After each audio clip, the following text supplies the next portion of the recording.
గురువారం నాడు బృహస్పతి స్వరాచార్యో దయావాన్ శుభలక్షణ లోకత్రయ గురు శ్రీమాన్ సర్వజ్ఞ సర్వకోవిద అక్రోధనో మునిశ్రేష్టో నీతికర్త గురుప్పిత విశ్వాత్మ విశ్వకర్త చ విశ్వయోని అయోనిజ అని చెప్పేసి గురునికి శ్లోకం కూడా ఉంది.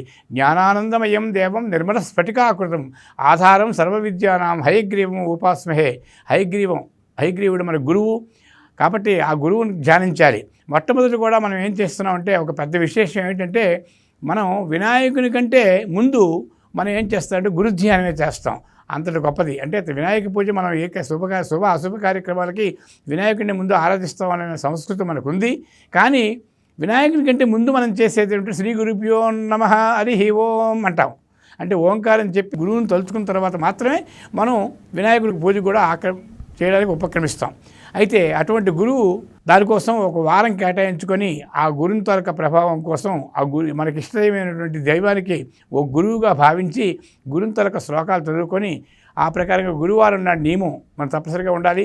శ్వేతవస్త్రం తప్పనిసరిగా కూడా శ్వేతాంబరధరం అంటే మనం తెల్లని వస్త్రాలు ధరించాలి. గురుని తాలూకా పూజ చేయాలనుకుంటే గురువు అనుకుంటే ఎవరైనా ఏదైనా చేసుకోవచ్చు. ఎవరికి కావాల్సినటువంటి వాళ్ళు గురువులు ఉంటారు. వాళ్ళకి ఎవరు మార్గదర్శకాలు అవుతారో గురువారం నాడు ఆ తాలూకా చిత్రపటాలను పెట్టుకున్నా వాళ్ళు మనసులో ధ్యానించుకున్న ఆ గురువుకు వాళ్ళు తప్పనిసరిగా కూడా వాళ్ళకి ఇష్టమైన రీతిలో ఆ స్వామివారిని మనం ఆరాధించాలి.